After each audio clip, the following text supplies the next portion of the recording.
Praise the Lord. परमेश्वर धन्यवाद हो आज के सुंदर समय के लिए। एक बार फिर परमेश्वर ने हमको यह मौका प्रदान किया कि हम परमेश्वर के पवित्र वचन में मनन करेंगे और निकालेंगे मेरे साथ लूका रचित सुसमाचार 12 बाब उसकी 13 आयत से 21 आयत तक।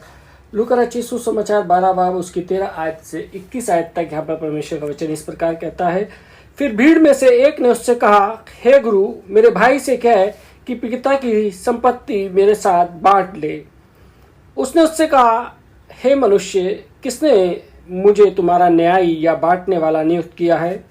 और उसने उनसे कहा, चौकस रहो और हर प्रकार के लोभ से अपने आप को बचाए रखो, क्योंकि किसी का जीवन उसकी संपत्ति की बहुतायत से नहीं होता।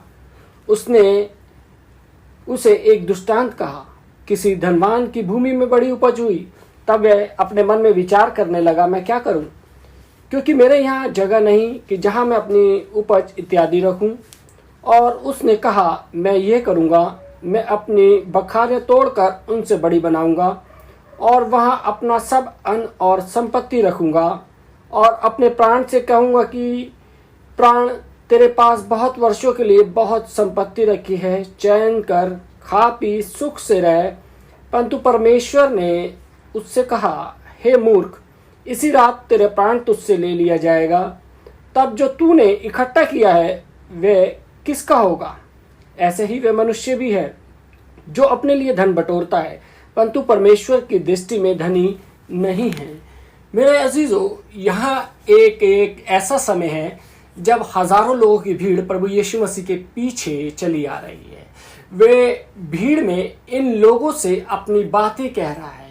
वहाँ ऐसे लोग आते हैं जिनके पास भिन्न भिन्न समस्याएं होती है, जिनके पास भिन्न भिन्न प्रश्न होते हैं। वे प्रभु यीशु मसीह से प्रश्न करते हैं और वह उनकी समस्याओं का समाधान करता है, इनके प्रश्नों के उत्तर देता है।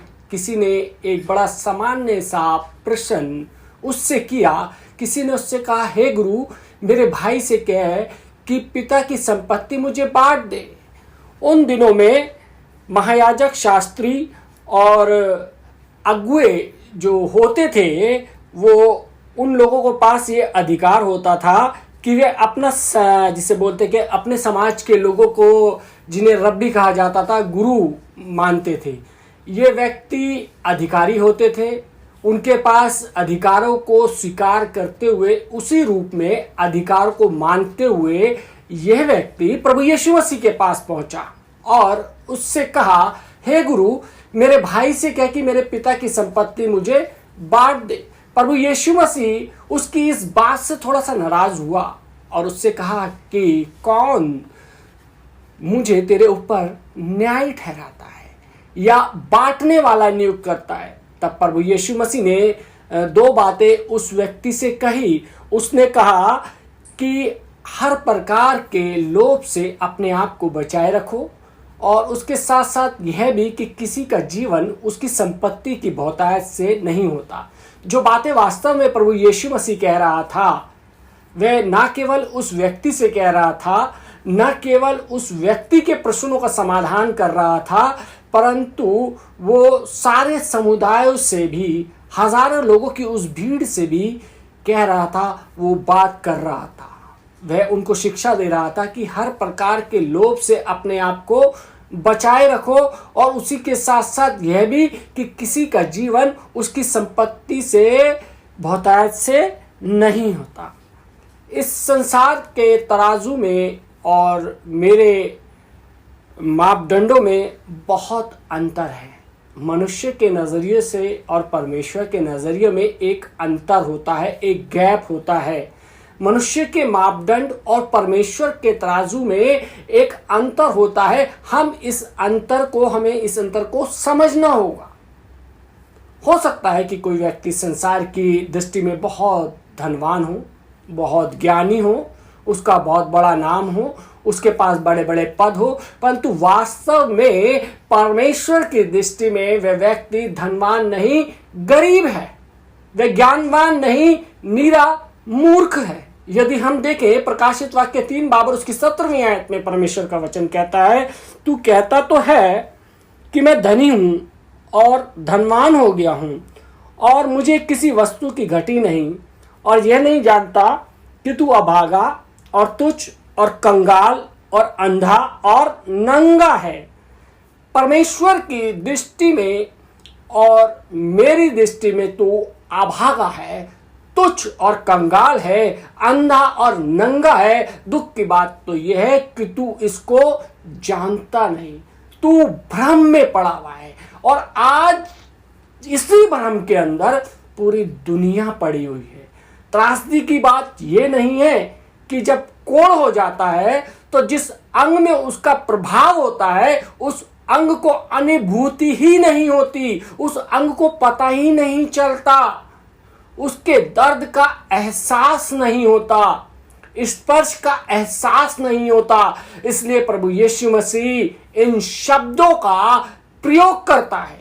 आज कितने लोग हैं इस संसार में जो अपने आप को बहुत कुछ समझते हैं परंतु वास्तव में कुछ है नहीं। आज बहुत से लोग हैं जो धनी और पद के घमंड में अपने आप को बहुत ऊंचा समझने लगे। बहुत पैसा आ गया है, बहुत धन कमा लिया है, बहुत ऊंचा रुतबा है हमारा, बड़े बड़े लोगों के साथ बातचीत है, परंतु वास्तव में उनमें भीतर से खोखलापन है क्योंकि उन्होंने अपनी आत्मा की चिंता नहीं की है।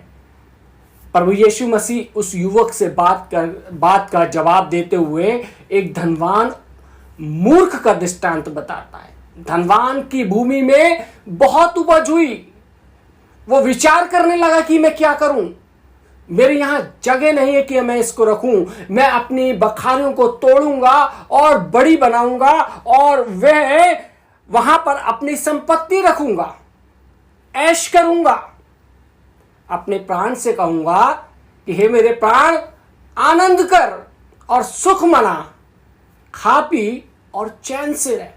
तब परमेश्वर उसको देखता है और कहता है हे मूर्ख, इसी रात तुझसे तेरा प्राण ले लिया जाएगा।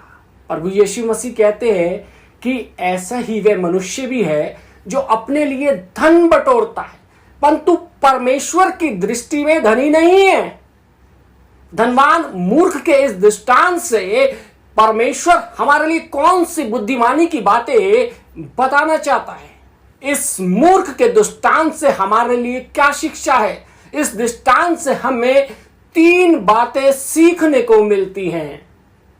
आज हम इन 3 बातों के ऊपर मनन करेंगे। यदि आज ये 3 बातें हमारे जीवन के अंदर है, हमारे को अपने चिंतन में बहुत ही गहन करने की आवश्यकता है। पहली चीज, इस व्यक्ति ने भौतिक वस्तुओं को जीवन की उपलब्धि मान लिया था। बहुत से लोग सोचते हैं बड़ा सा बंगला हो जाए, बड़ी सी गाड़ी हो जाए, बड़ा बैंक बैलेंस हो जाए, बहुत ऊंचा पद हो जाए और हम एक ऐशो आराम की जिंदगी मांगने लगे, बिताने लगे। इन तमाम भौतिक चीजों को हम अपनी उपलब्धि मान लेते हैं। इस व्यक्ति ने सोचा कि जीवन में यदि कुछ हासिल करना है तो यह कि वे भौतिक वस्तुएं हैं जिन्हें हासिल किया जाए।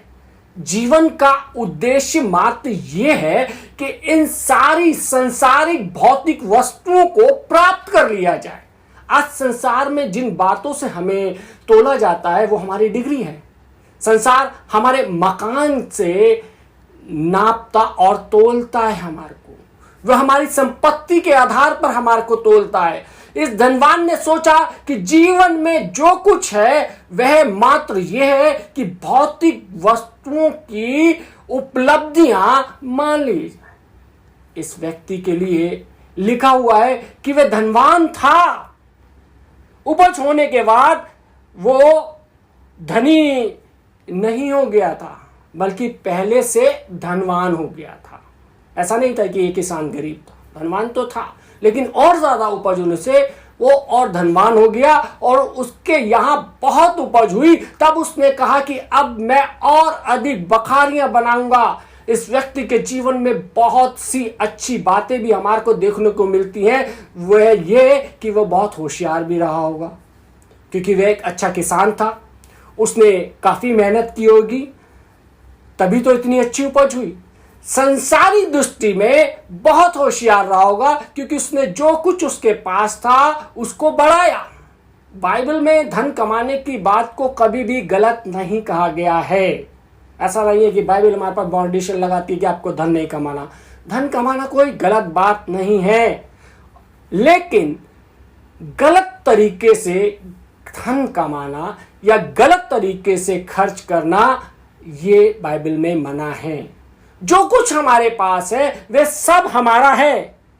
ये मान लेना गलत है कि जो कुछ हमारे पास है वे परमेश्वर का दिया हुआ नहीं है। मैंने तो अपनी मेहनत से बनाया है, मैंने तो बहुत दिन रात मेहनत करी है, परमेश्वर का दिया हुआ नहीं है। परमेश्वर ऐसे नहीं दे देता बैठे बैठे। मेंटेलिटी होती है लोगों की, ऐसी सोच होती है कि मैं तो अपने बल पर धन कमाया, इतनी संपत्ति, इतने घर, इतनी जमीन, इतनी जायदाद जो है वो जो कुछ भी है वो मैंने बनाया है। जो कुछ हमारे पास है वो परमेश्वर का दिया नहीं है और जो निर्णय हम करेंगे वही उचित है, ऐसा मान लेना गलत है। उसने कहा कि इन बखारियों को तोड़कर मैं और बड़ी बखारियां बनाऊंगा, तब उन बखारियों में अपनी संपत्ति रखूंगा, फिर उन्हें अपने प्राण से कहूंगा चैन कर खा पी और सुख से रहे। तेरे पास तो अब सब कुछ है, अब दुख की तो कोई बात ही नहीं है, तेरे पास तो सब कुछ है, इसलिए हे मेरे प्राण चैन कर खा पी और सुख से रहे। ऐसा लगता है कि वे व्यक्ति अपनी संपत्ति के नशे में बातें कर रहा हो। उसकी बातों से ऐसा लगता है कि उसे भौतिकवाद का भूत सवार है।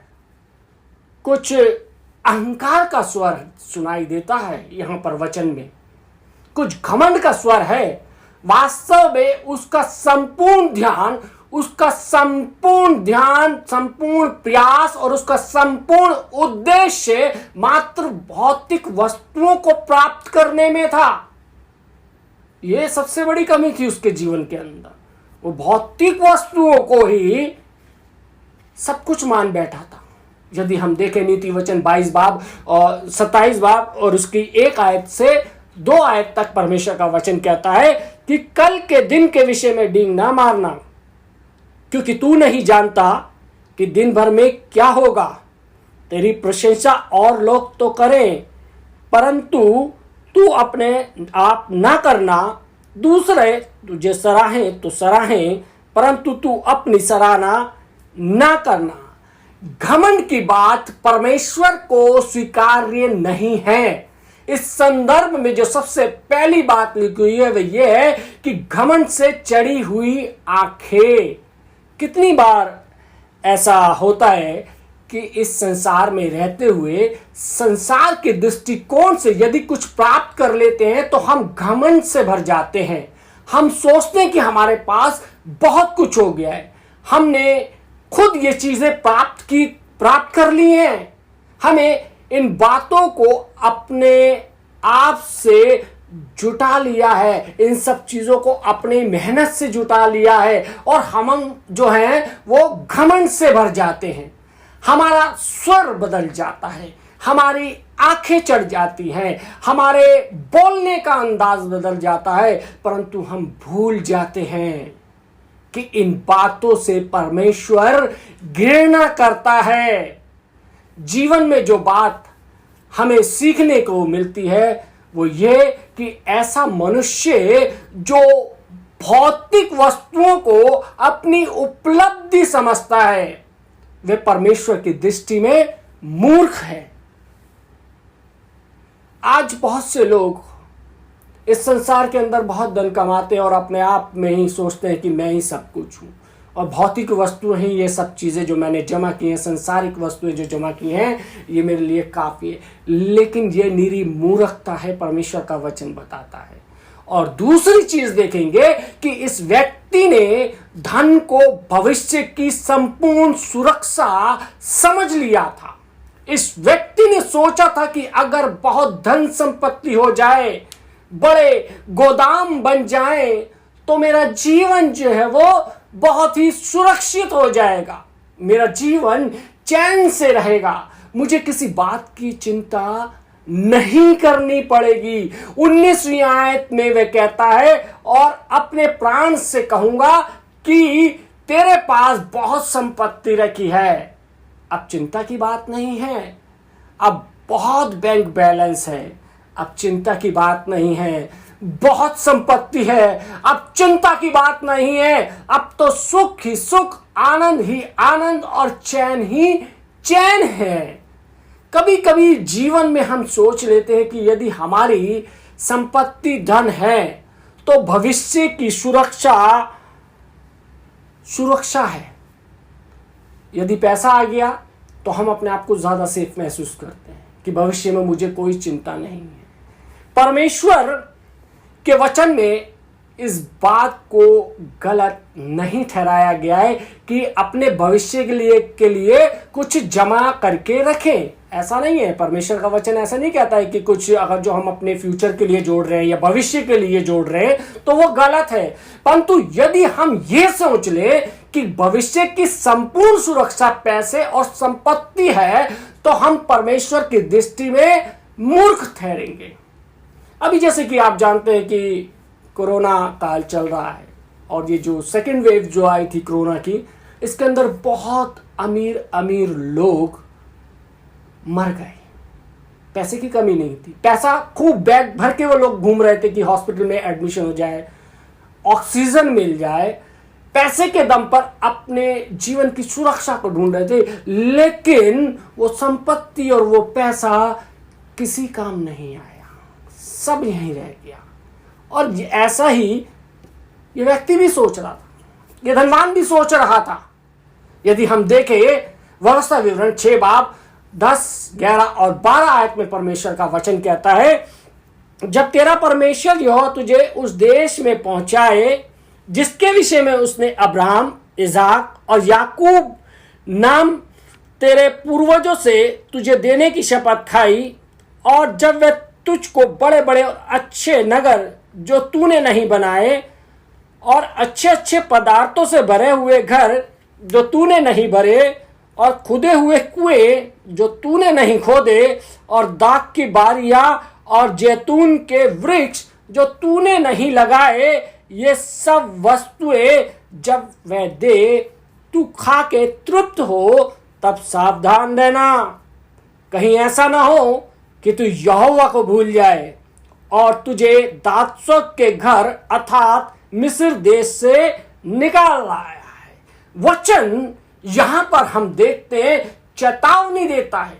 यह तेरे जीवन के लिए सबसे बड़ी त्रासदी होगी कि तेरा ध्यान तेरी संपत्ति में लग जाए, तेरा ध्यान तेरी संपन्नता में लग जाए, और जब तेरा पेट भर जाए, जब तेरे सिर के ऊपर छत हो, जब तेरे पास फलदायी वृक्ष हो, जब तेरे पास खाने पीने और रहने को सब कुछ हो, जिसके लिए तूने कोई परिश्रम नहीं किया, जो परमेश्वर ने अपनी आशीष और अपने अनुग्रह की बहुतायत से तुझे दिया है, तो सावधान रहना, कहीं ऐसा ना हो कि तू यहोवा को भूल जाए जो तुझे दात्सों के घर से निकाल कर लाया है। कितनी बार ऐसा होता है कि जब जीवन में हमें कुछ प्राप्त हो जाता है, जब हम कुछ अर्जित कर लेते हैं, तो हमारा ध्यान उन वस्तुओं में इतना लग जाता है कि हम परमेश्वर को भूल जाते हैं। इसके लिए यहां परमेश्वर का वचन हमको सावधान करता है। हमारा ध्यान संसारिकता में इतना लग जाता है कि हम भूल जाते हैं कि यहोवा परमेश्वर है, जिसने अपने बेटे प्रभु यीशु मसीह के रक्त से, जिसने अपने बेटे के बलिदान से हमें उस मिस्र अर्थात पाप की गुलामी से छुड़ाया है। हमारी संपूर्ण सुरक्षा, जीवन की संतुष्टि और आनंद सांसारिक बातों में नहीं है, यह सब इन भौतिक वस्तुओं में नहीं है, परंतु वास्तविक आनंद तो परमेश्वर की व्यवस्था पर चलने में है, उसका स्मरण करने में और उससे प्रार्थना करने में है, उसके वचन का अध्ययन करने में, उसकी कलीसिया की संगति में उनको सच्चा आनंद प्राप्त होता है। हमें संतुष्टि और शांति मिलती है और आनंद जीवन की आशा को आनंदित और दृढ़ता प्राप्त होती है। अनंत जीवन जो है उसकी, जिसे बोलते हैं कि आशा को दृढ़ता प्राप्त होती है। यदि हम देखें पहला तीमुथियुस 6 बाब और 10वीं आयत में परमेश्वर का वचन यहां पर कहता है, क्योंकि रुपए का लोभ सब प्रकार की बुराई की जड़ है, जिसे प्राप्त करने का प्रयत्न करते हुए बहुतों ने विश्वास से भटक कर अपने आप को नाना प्रकार के दुखों से छलनी बना लिया है। इसीलिए प्रभु यीशु मसीह बड़ी सरलता से अपने पर्वतीय उद्देश्यों में कहता है, स्वर्ग में अपने लिए धन इकट्ठा करो। इस पृथ्वी पर धन इकट्ठा करोगे तो मूर्ख कहलाओगे, परमेश्वर की दृष्टि में तो मूर्ख ही रहोगे। किसी ने कहा है कि अपने जीवन में हम परमेश्वर के प्रति कितने समर्पित हैं, इसके लिए 2 टेस्ट हैं कि हम अपना धन कैसे खर्च करते हैं और अपना समय कैसे खर्च करते हैं। 2 चीजें, 2 टेस्ट जिंदगी में अगर जो अपने आप को परखना है, अपने धन का उपयोग किस प्रकार कर रहे हैं और अपने समय का उपयोग किस प्रकार से हम कर रहे हैं, कैसे खर्च कर रहे हैं, ये बहुत बड़ा टेस्ट है। यदि हम परमेश्वर के लिए अपना समय को लगाएंगे तो स्वर्ग में अपने लिए धन जमा करेंगे। यदि हम परमेश्वर के कार्यों के लिए देंगे तो स्वर्ग में अपने लिए धन जमा करेंगे। जब हम दूसरों के हितों का ध्यान रखेंगे, जब हम दूसरों के लिए अपना अहित बर्दाश्त करने की क्षमता रखेंगे तो स्वर्ग में धन जमा करेंगे।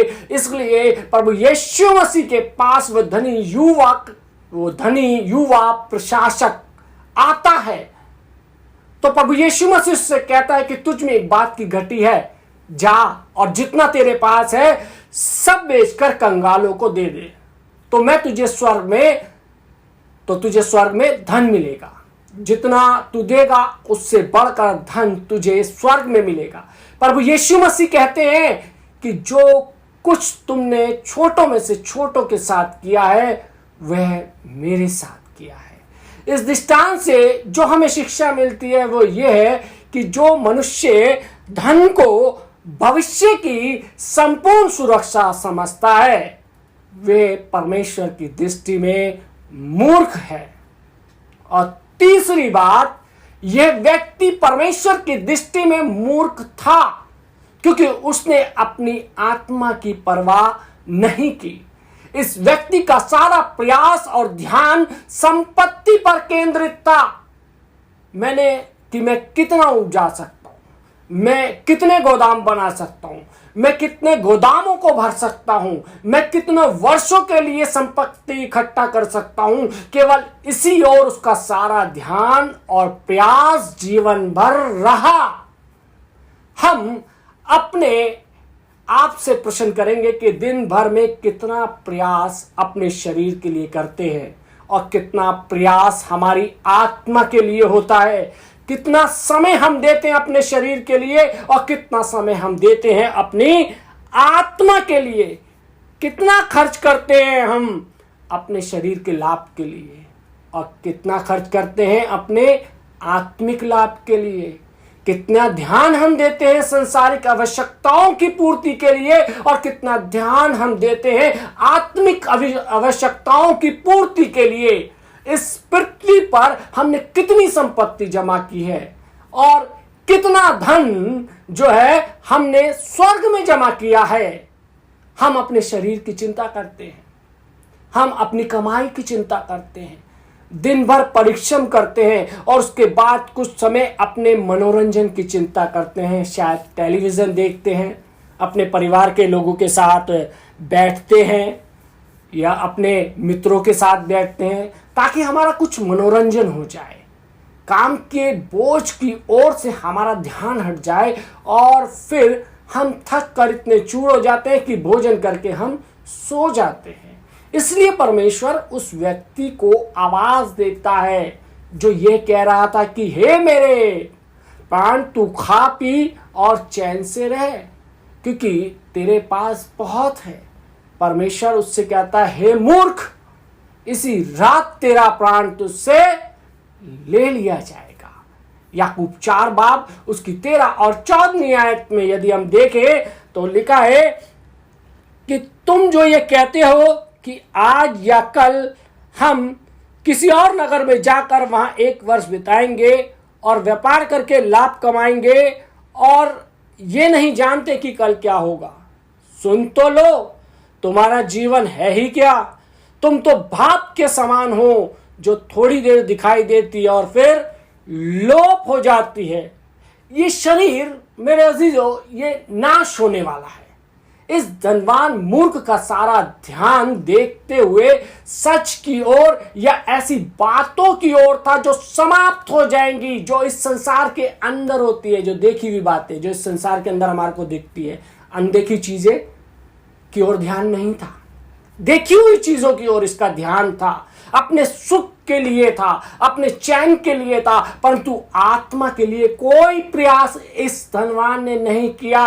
आत्मा जो अनंत की है, आत्मा जो स्थायी है, आत्मा जो कभी समाप्त नहीं होगी, आत्मा जो बीत नहीं जाएगी, उस आत्मा की कोई परवाह नहीं थी।